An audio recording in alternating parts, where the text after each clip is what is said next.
Welcome to another episode of The Topics. I'm Adrian Stewart, and I'm joined this week by Tom Crusoe and Valerie McKinsey. Welcome back. Thank you. We start off with rice. Is it ever going to get cooked?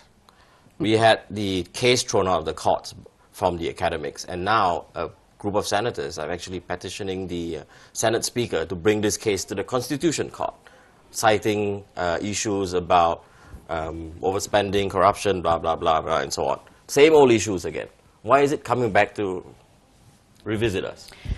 Why is it coming back to revisit us? Two things. Firstly, please, Ministry of Commerce, government, give us the facts. Don't come out and say, oh, we can't tell you about the deal that's going on between government to government, the G2G. The G2G deals. Guys, you know, you want us to believe you, you want us to understand what's going on. We need to know. Exports are down, Exports rice are down. being stockpiled. 90 million tonnes went out last year, only 50 million tonnes to this point in time. Yes. That we know of. That we know of. The prices, of course, and the price fluctuation is of relevance, obviously. But at the end of the day, our numbers are down, and we don't want rice that can never be cooked. So really, please, let us understand what is going on. Let us understand why this rice policy, and please, no more protests. Let's get on with it, because at the end of the day, there are subsidies everywhere in the world. Why do we need to be different? We are only different because we don't say what is happening. Again, a little summary, right? Thailand currently now is having this rice pledging scheme, which is where small rice farmers can come and pledge the rice, and the government will pay them. No one seems to have a problem with the idea of helping farmers. Of helping small-time farmers, so that again, why is this in courts again? Because, as Valerie has stated, right, the government is doing a bad job of explaining the entire process to the people, right? The government is basically saying, look, we're spending a lot of money, but the government hasn't come out and explained how, one, that money is being spent. Is it getting to the small-time farmers? Two, how are we going to get that money back? Right? I support this scheme. I think this scheme is a good idea. People in the U.S. does it. People in Europe does it. People everywhere in the world does it. What my concern is, if they don't get the right people actually explaining this thing or PRing this thing appropriately, that this could be a big issue that will cause, a detriment to the current ruling government, right? What are you trying to hide? This is the question, guys. What are you trying to hide that we can't understand? The senators actually said that they tried to get information about these G2G deals. I give one basic tip to the government, right? As I stated in our last show. One, no one is disagreeing that this is a bad deal. You're supposed even I don't disagree. The only problem is no one knows about it. All you really have, if you're going to subsidize farmers, right, just explain to everybody. And make sure what you tell the farmers, the story you tell the farmers, is the same story as you tell us. And not have different stories. And just help me out, right? How are these rice going to finally be sold to the world market? Look, understand this now. Thai people, the rice that is being pledged right now will be sold for a loss in the world market. It's a given, right? My problem is, in reality, it's not a loss because the money's not going anywhere. It's staying in the system. In the country, in the system. Just explain this and move forward, right? Thai people are not stupid. You can tell us things. We can accept, our acceptance of the truth is pretty good. Moving on, let's move on to the next topic. Do you think the price was too low? The price actually, to be fair, because 3G, in a way, right, when the world is moving to 4 now, right, what they should be complaining about is, why is Thailand still bidding for a 3G license? When we should be going to 4G. Yeah, we should go to LTE, we should go to 4, right? To be fair, you're buying a technology that literally and they said, well, it's 15 years. No, because in another 3 or 4 years, you're going to be bidding for a 4G license. People have to understand one thing. Every time you move up a spectrum, all your network has to be completely rebuilt. Nothing that AIS, True, or DTEC has as of right now can be used for 3G, except for the towers. So that means, let's see, True just spent, about $400 million for this, just for the license. Now they got to spend another $700 million to actually roll out the network, right? The license works both ways, right? Obviously, True's going to make money because they're selling 3G. But to be fair, you're going to make money as a consumer because 3G helps businesses. It does help businesses, but let's also talk about the fact that they've got to spend all this money. There's still an issue about the fact that the bidding process, the price was too low. It wasn't too low. Why do you say the price wasn't too low? It was 3%. No, because above the reserve price. I think we need to explain to our friends why you don't think it was so low. There's a spectrum range, right? A spectrum means how many customers can actually go onto your network. For example, AIS currently has, if my number is correct, 20-some million people using their 2G network for voice, okay? So they bid it on a spectrum for 15 years. That spectrum will fit X amount of their customers, okay? You know, at around $300 to $400 million, it's a pretty fair price. Because in other countries that have been bidding for 3G, their spectrums went for around 500 million, 600 million. So for Thailand, who's, by the way, about 6 years too late to bid on 3G, to still be able to get around 300-400 million for each, you know, band of spectrum, that's pretty good. Yeah, not bad. You know, today the operators, these 3 operators, they are paying about up to 25% of the revenue to the concession holders. Sure. Right? So with this license, they don't have to pay 25% to the concession holders. Does that mean they pay the low price and they don't have to pay the concession holders? Does it mean we'll get cheaper services? No, but the talk is also that we're going to be paying more. Why? Again, Tom's the expert in this area, but that's also the cheaper conversation. A couple of things, and I think, again, our foreign friends can back me up on this, right? Thailand actually has one of the lowest tariffs. It Yes, already it does. has. For mobile. But as I said last week, it's got bad quality. So now you're going to have 3G with better quality, ability to roll out new networks. That's right. And you pay the lower price, and you don't have to share your revenue. So That's you right. know, So the we're quality going to get should be better prices, right? You know, to me, if I was a Thai government, to be fair, I would have just given the 3G for free so that people would actually roll out the network so that the consumers' lives could be better. So to me, it's a win-win for the government. One, they didn't have to give the license for free for our lives to be better. They actually get $1 billion something for it. These network players are going to start rolling out. Jobs are going to be created because you're rolling out a network. You know, the only losers in this thing is TOT and CAT. And to be fair, they've got to wake up to you. They got to wake up now. Exactly. Right? Yep. So I think that just one final point. We're out of time, though, actually. Okay. So we have to move on to our touch a little bit on the sandbag issue. Remember we talked about the sandbags being found in the drains and the big quarrel between BMA and the Water Wrestling Federation. And so they actually met. The science minister and the governor of Bangkok actually met face to face. And they spoke for a whole 10 minutes.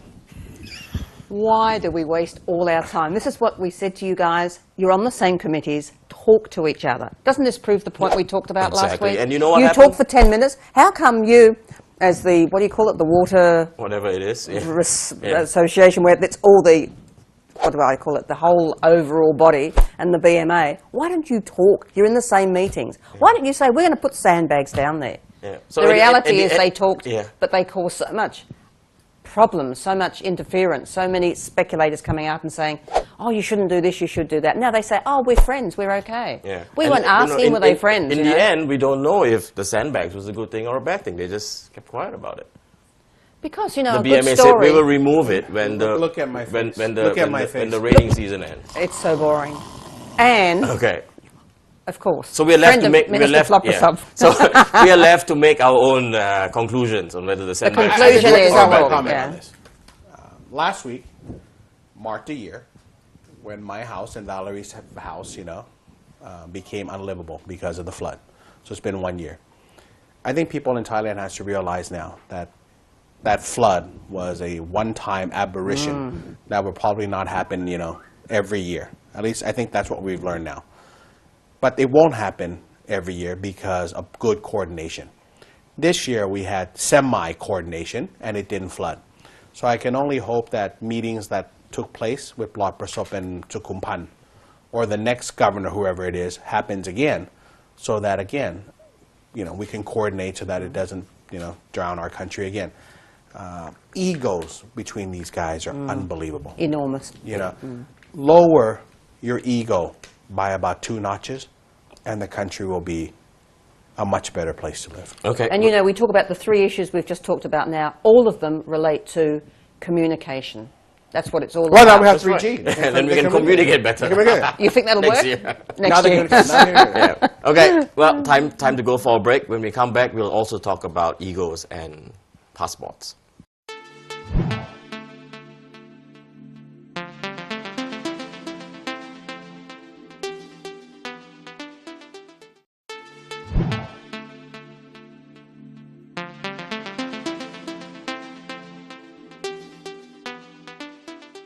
Welcome back.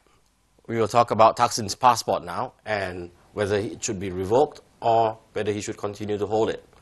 His passport was actually revoked in 2006, reissued during Kun Samak's prime ministership, revoked during Aphisit's prime ministership, and reissued during Yingluck's prime ministership. So now, Val, do you think we should revoke his passport? No, I don't. Let him have it. What's the point? I mean, he has other passports he can use anyway. He's traveling all over the world. He's traveling all over the world. He can go to any country pretty much he wants to go to. And what's it going to prove? I just don't have any idea why one of the ministries would actually turn around to suggest that this passport should be revoked. It's just, with the current party in power, it's a nonsense. So hopefully it'll be... What happens in cases where an arrest warrant or a wanted criminal, does he actually have the right to have a passport or not? I think it depends on circumstances and it depends on the cases. I mean, I don't know the exact detail, but I know that people have travelled overseas, have still got their passport. I mean, as Thomas said right from the beginning, Thaksin has only been charged on one issue. That there's a new arrest warrant. There is a new arrest warrant for not appearing in court. But is that enough to take someone's passport? I don't think so. And the fact that this government, the Pheu Thai party, would actually even suggest that they would revoke it to try to get some support, it's not going to get any support anywhere.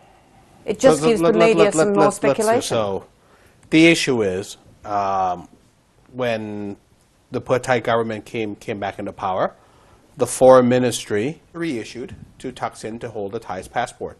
By the way, he holds, I think, a Montenegro passport. He owns a South African, a South American country passport. By the way, countries now, almost every country now allows him to travel freely into their territory. He even went to the U.S. Yes, he even went to the U.S. Exactly. This issue came about because the Democratic Party raised an issue whether or not it was legal or not legal for a convicted criminal to still hold a Thai passport. The issue went to the ombudsman or some committee, and basically the ombudsman says, look, we don't know if it's illegal or not illegal, so we're going to need the Pheu Thai government to submit a report to us explaining why you did this. The current feeling is that the Pheu Thai government will go ahead and just revoke his passport to end the political brouhaha. To me, it's funny to say, 3 days ago, I was actually in a meeting with some VIPs of the party, and they asked me for my suggestion.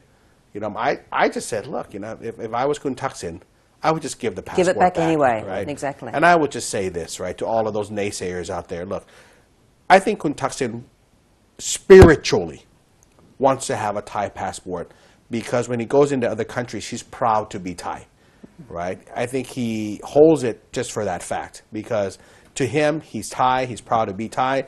The whole issue, as Valerie said, the passport was revoked due to a coup, which to him or to a lot of people around the world now felt that was an illegal thing to do anyway. And by the way, the world consensus is very clear, right? Kun Thaksin now can travel freely anywhere.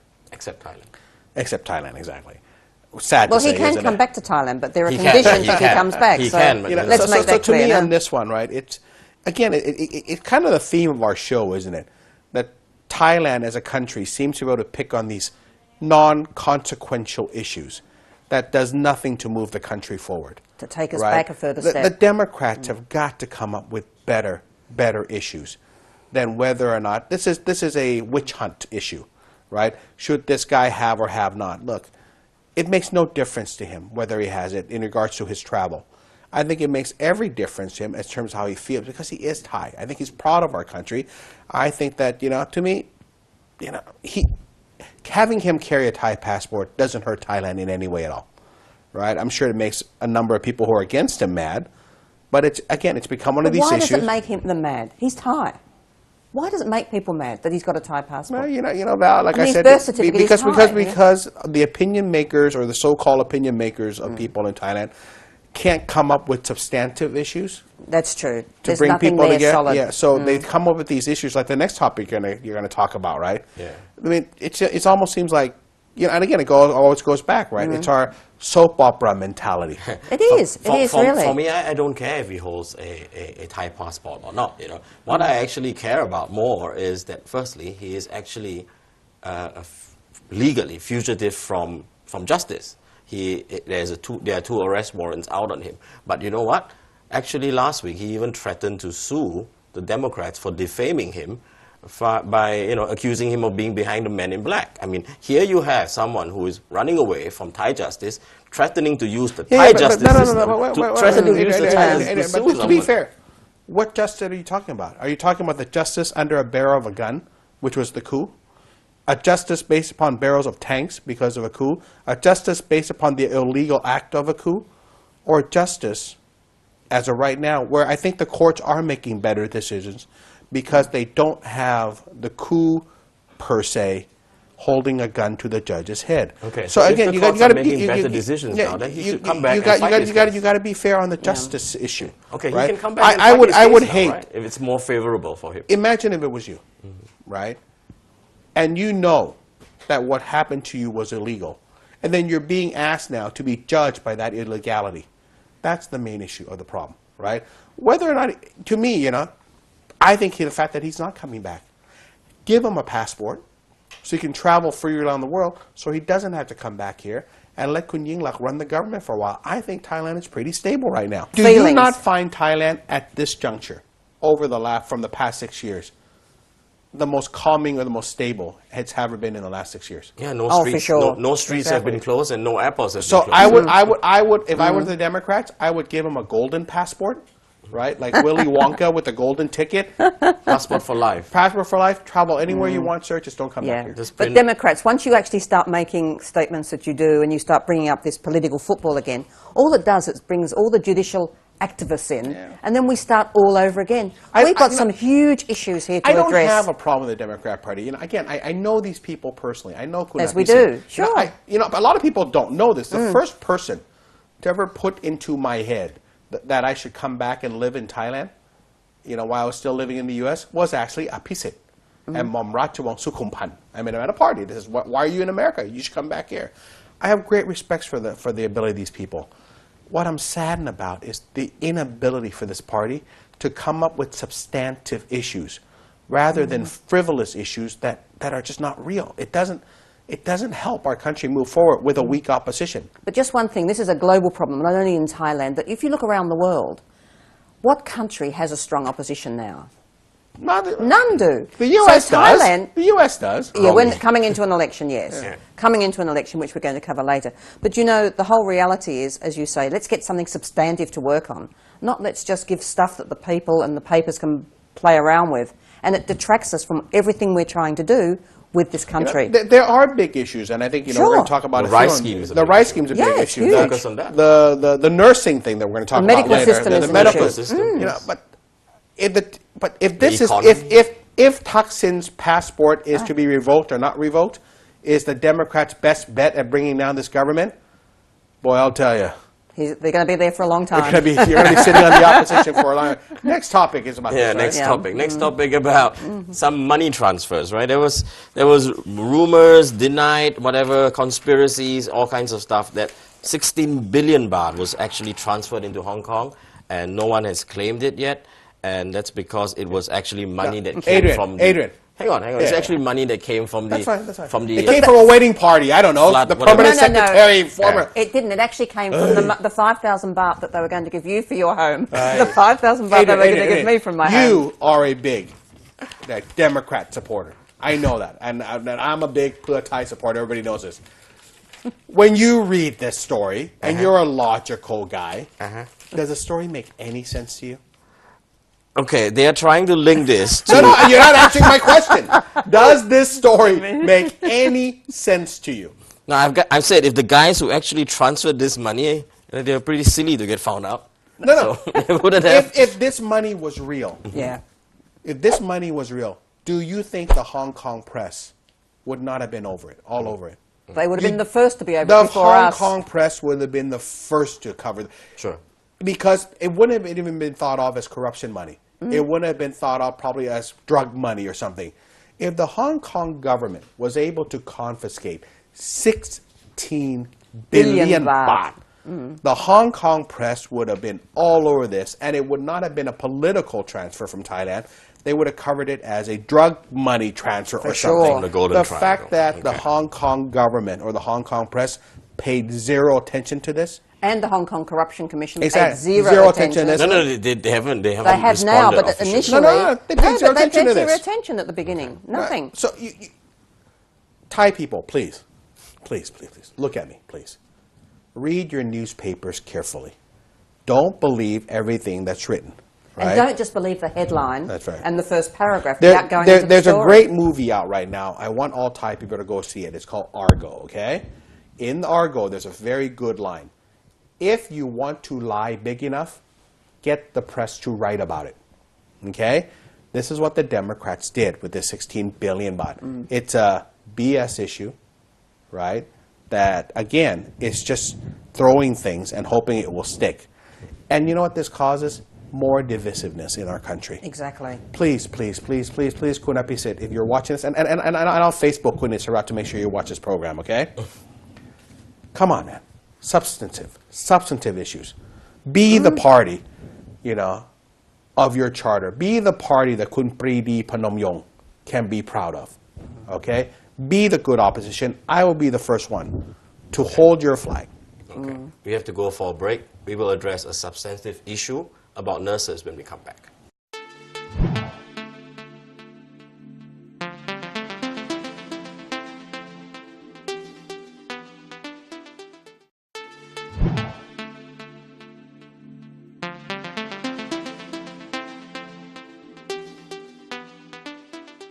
Welcome back. A substantive issue that should be picked up by the opposition, nurses, and the problem that we have with 17,000 of them threatening to actually quit next week, and our state hospitals may not even have any nurses next week. Tom, you're close to this issue. I'm closest to nurses. Yeah, Yes, you're right. close to this. Like My to be. mother's a nurse. My mother's a nurse. And surprisingly, I just found out 2 days ago, my 83-year-old mother is actually a part of this protest. Right. So I have good. So again, a little background. So we have two kinds of healthcare in Thailand: private and and public. public, Okay, the state runs. These are nurses who work for the state-run hospitals. Okay, total around 17 to 20,000 nurses on real-time, part-time. What they're seeking is for them to have what they call civil service packages. These are the part-time nurses, right? No, these No, are these all are nurses. full-time, all Full-time. nurses. Again, altogether, there's full-time and part-time. Okay. They're all they are not employed by the government. They're in essence, they're outsourced by the government. Okay. To come and work at the state-run hospitals. What these nurses are asking the government to do is to go ahead and make them full-time civil service employees. Surprisingly, they're not asking for increase in monthly pay. They're asking for long-term security. Job stability. Yeah, because if you're a civil servant, you can't get fired, blah, blah, blah, blah, blah, right? Their big issue is, it's been promised for the last 8 years that these 17,000 or so nurses would be, assigned as civil servants. It has not been done. And the government basically saying that there's no budget to do this. Okay. By the way, the total amount of money, if you were to do this, if the government were to actually agree to this, over a lifetime of these nurses, these 17,000 or so nurses, would be about 5 billion baht. That's Right? So it's not a lot of money. Yeah, it's not a lot. Right. So these nurses are threatening to strike. These nurses are threatening to stop, patient care. This is a real issue. That's a critical issue. This is a It's real a issue. I critical mean, issue. if 17,000 nurses decide to walk off their jobs in the next week or two, you're going to have, healthcare in Thailand is bad enough. It's not, yeah. Imagine. We don't have enough nurses now. We have 5.9 nurses per 1,000 compared to people. Malaysia, compared to Singapore, Yeah. compared We're to the too low. U.S., compared to the Philippines, our nurses to patient ratio is one of the lowest. With AAC coming up, right? Yeah, These well, nurses exactly. could be cross-border, they could be moving. If they don't get the benefits, stability, or the financial income that they seek here, they will be moving to work somewhere else. We do need them. And I think job security is an issue for them. What their terms and conditions are is an issue. But I think there's also a wider issue. And the wider issue is that in Thailand we have two sets of hospital systems. The medical system in Thailand, if you can afford it, and it's not expensive, is very good. If you actually go into the government public health care, which is free, it leaves a lot to be desired. It follows every other government health scheme system in the world. But the point that I'm really wanting to make is that a lot of the nurses that cannot get jobs in the private hospitals, where they would double their money, are saying, okay, I'm happy to stay in the government one, but I need to get security, as Tom said. But nobody takes up their cause. Now this, Tom, you mentioned about there's not being enough budget. Now, is this because is this anything related to the 30-baht medical care? No. Guys, Could it be in a weird that? way, you know? And again, bless my mother's heart, being 83 and taking up this issue, right? What I told my mom was, in reality, by the way, I'm not in favor of assigning people job security and civil service status, because I think it creates complacency and stupidity, right? I actually sat down with the leaders of this group, right? Whether they're young nurses, the head of the nurse is actually a male nurse.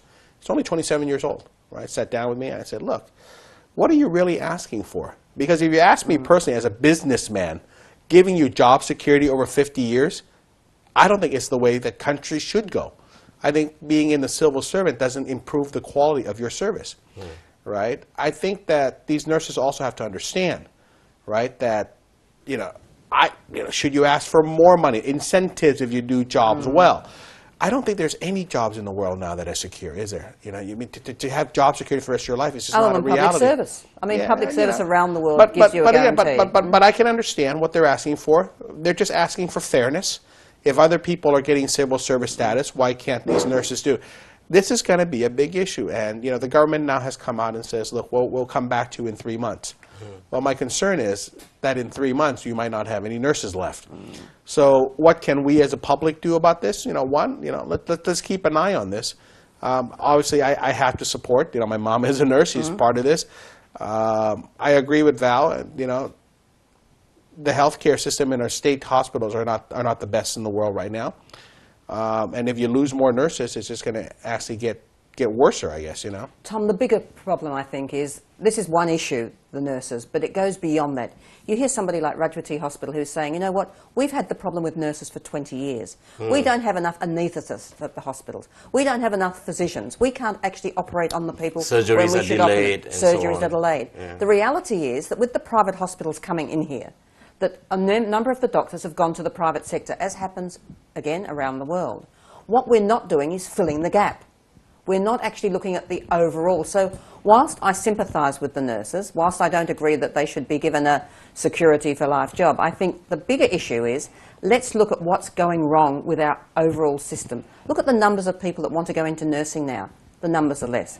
Look at the number of doctors that are wanting to go and actually do 6-8 years, then go in at a very low salary, work 24 hours a day, don't even have rooms sometimes for the people in the hospitals immediately after they've had the operation. This is the big issue. Look, front page stuff is great news for the nurses, but in reality, the whole health system for the public sector needs to be addressed. That's the big issue. Yeah, nurses are part of it. I've been to some of these public hospitals. Shocking. You have patients lying on a stretcher in the corridor because Straight the from rooms operating are not theatre. available. Yeah, the rooms are not available. I can tell you a or you particular have to case. join a queue and wait for 3 days or 5 days, or even pay money to get ahead of the queue to get yourself operated. So there's a big issue. The nurse issue is one It's thing. not just the nurses. Let's go beyond that. Let's look at it. So, again, the issue is, in a little less than 10 days, nurses can be striking all over the country. Yeah, and they'll just make the whole issue worse. So, again, I go back to the Democrats. Here's a substantive issue. Yeah, But hang on, the same problem occurred when the 20 years. Democrats were in power. And it's always so it's a problem. everybody, This problem has been going on for 8 years. Sure. So I'm going 9 years. Again, but I think that, this is an issue that needs to be addressed properly. It does. And don't wait 3 months on this, guys. Address it Don't now. wait- Do it don't wait now. 3 months on this. Move on to our next topic, futsal. We are hosting this FIFA World Futsal competition from the 1st to the 8th of November. One, I personally hate the sport because I never understood why you want to play basketball with your foot, because that's essentially what it is. But then again, we should be proud, right? We are going to be the host of the World Championship. Yeah. We've known about this for the last 4 years, and now we can't seem to finish the darn stadium to Yeah, actually there's host this- it. there's What this happened with the stadium that's Asian being Games a built. few years ago? The same thing. But in actual fact, we got it finished. Yeah. Why can't they get this going? You know really? something? This is so embarrassing to our country. It will be a One, biggest embarrassment. to be the host of this thing. A Right. world By the way, event. the BMA is responsible for this. if you're going to judge the 4 years of Kun Sukumpan, right, with anything else, look, judge it with this. He's had number of years to figure this one out, right? One, it's been done horribly in terms of promoting it, because you're right. No one knows about it. Nobody cares. We're spending a ton amount of money on this. But the saddest part is we've had a year to build an opening stadium, which now will not be what? Used for the opening. Exactly. And the reason 1.5 billion baht just went down the drain to build a stadium that will never not be used. It's so sad. And then to say, oh, you know, the reason that it's delayed not is going to because be of the used for the flooding. opening. No, it may not be used at all because at on this, all. because as of right now, FIFA has not accepted That's right, yeah. that the stadium is finished. Hopefully, by the time this airs, FIFA will say, okay, it can be used for some games. But there is actually a danger that this entire stadium will never... This is a sad statement on our country. One, you're throwing a party for the world, and you can't even get your own house ready. And by the way, nobody knows about it. It's not the federal government that helps us. And by the way, the federal government did try to come and help, and BMA says, boy, no, it's my party.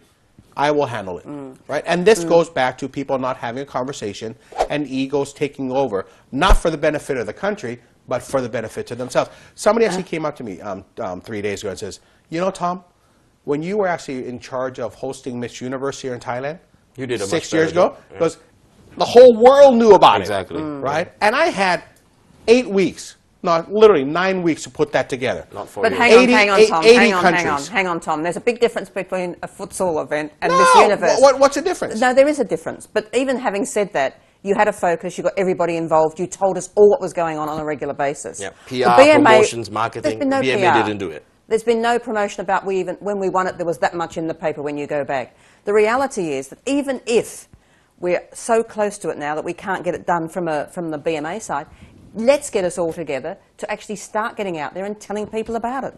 We just make our country look so bad by being so inefficient in what we do. Yep. It's just a nightmare, quite frankly, and again, the waste of money. Now they're saying that it's going to be 3 stadiums used. There's going to be the Huamark Stadium. And so why did they even build this one? So why build it anyway? And one in Nakhon Ratchasima. But see, the reality is there's going to be more money, more corruption now because they have to get transportation to 3 different locations. One in Bangkok, one in Nakhon Ratchasima, which is for you people not watching, don't know, 4 hours away. Corruption!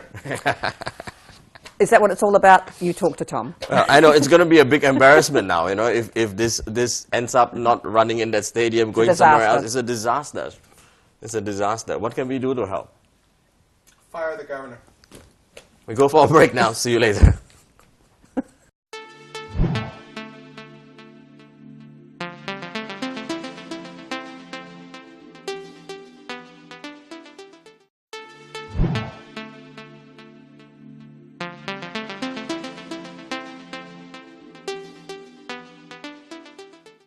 Welcome back. The U.S. presidential elections is now 3 weeks away. So Obama has been in the office for, what, 4 years now? Time flies, isn't it? So Obama now has a challenger, and he's Mitt Romney. And they've gone through many debates. The last debate was actually quite horrendous, where they were throwing blows at each other and accusations about lies and so on and so forth. Now, how is the U.S. presidential election important to us in Thailand? I think the result and who actually gets into power is important to Thailand. In what way? What is If I could talk specifically about one way before Tom jumps down my throat. I think the first issue is the Middle East. Okay. Because the Middle East is going to be a huge, huge issue. Obama's made his position very clear, as I understand it. Romney has not made his position clear at all. And I think that that's not only a huge risk for Asia and Thailand, but a huge risk for the world. There's also the China position, right? Yeah, it's the China position too, but I think that that's also something that we don't know enough about. We don't know the detail about. I think that there's on the foreign policy issue, I have a great concern with what some is being said by Romney, but I still feel the biggest issue for me is the Middle East. Obama came in on there was a big hooray, big celebration. He did a good job. He was quite good, actually. He spoke very well. Did he do a bad job? in the last 4 years? Before I touch that, right, I want to go back and answer your question on why it's important to Thailand. Okay. Why is the U.S. election, of the next president important to Thailand? To be fair, it's important to the world, right? And Valerie touched on one of the topics, right? I'm sure it's very important to Iran right now. Very important. Whether or not, we're gonna allow Israel to go bomb them back to the Middle Ages, right? It's important for China, obviously. It's important for everybody because, regardless what you may think of the U.S., hate them or like them, they are the big kid on the block. When the U.S. sneezes, people catches a cold, right? Whether you're living in Thailand, you're living in Ghana, you're living in Afghanistan. If they have a recession, we have a recession. If you believe that the world is one big, place, right? Well, the President of the United States is actually the world leader. Right, if Martians actually were to land in Sanamlo tomorrow, me to your leader. And they came out and says, "Take me to your leader," I don't think you would take him to go see Kun Yingluck, right? You take him to go see, President Obama. You wouldn't go to China. You wouldn't go to China. You wouldn't take him to see Hu Jintao. You would take him to see Merkel. You would take him to see Obama. And at the end of the day, they are the #1 country in the world, both in terms of economics, in terms of military might, in terms of culture, right? That's debatable. Which one is that? The three. No. Look, And in terms of the iPhone. Huh? And in terms of the iPhone. Look. And trends from... America's culture translates all over the world, right? We watch their movies, and the President of the United States runs this corporation called the U.S. In regards to has Obama done or bad or good job, look, I'm a big Obama supporter. I know a lot of people on this team. They came back. They came from the old Clinton clique. Difficult to say, right? Because at the end of the day, he did come in to a job that was probably one of the worst that anyone could take. The worst economic position ever. The worst for a economic country. position ever. There was a mortgage issue. There were literally jobs issue. 2 wars being fought at the same time. The country was in disarray. You just went through the Wall Street crisis. And he came on board, and he certainly took actions to try to fix all of those things. The only problem is, as in anything, right? He's saying, look, the situation was so bad. I've had 4 years to do it. Give me another 4, and I'll fix it for you. We don't live in those times anymore. The question that people are asking now is, you've had 4 years, right? Obviously, your policies have not changed. Gas prices are still very high. But hang on, he came in to fix a problem. Yeah. And he's actually got some normality. What Mitt Romney and the Republicans are saying is, haven't you had enough time? How long does it take? And how can we be ensure that the very same policies that you have enacted over the last 4 years are going to work for more years? But they're not suggesting that anyway, because what Obama is saying, this is what we need to do right now. We need to look at right now. Romney is saying, no, we're going to look into the future. This is not an option. Whether it's Thailand, whether it's anywhere, at the end of the day, people vote based upon how much money they have in their pocket. And as of right now, Americans don't feel that the economy is getting any better. Mitt Romney is, someone out of central casting, right? Here's this nice-looking, white male, American business successful kind of guy who's turned around many companies. And he's basically selling a pitch that America is one big company, and he can turn it around like he turned around. But Tom, if a CEO of Google will go on today and say, I've turned around many companies and I will continue to turn around this company, I don't think their stock prices will go up.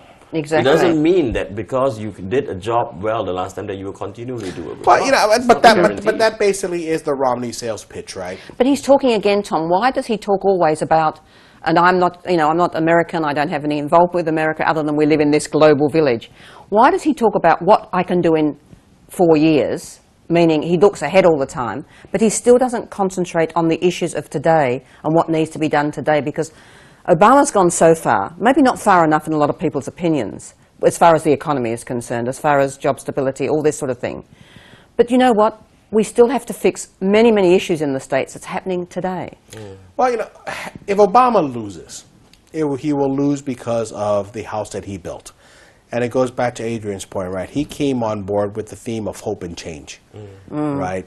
When you give people that much hope that you're going to be Superman, and then 4 years later they found out that, your cape didn't really fit,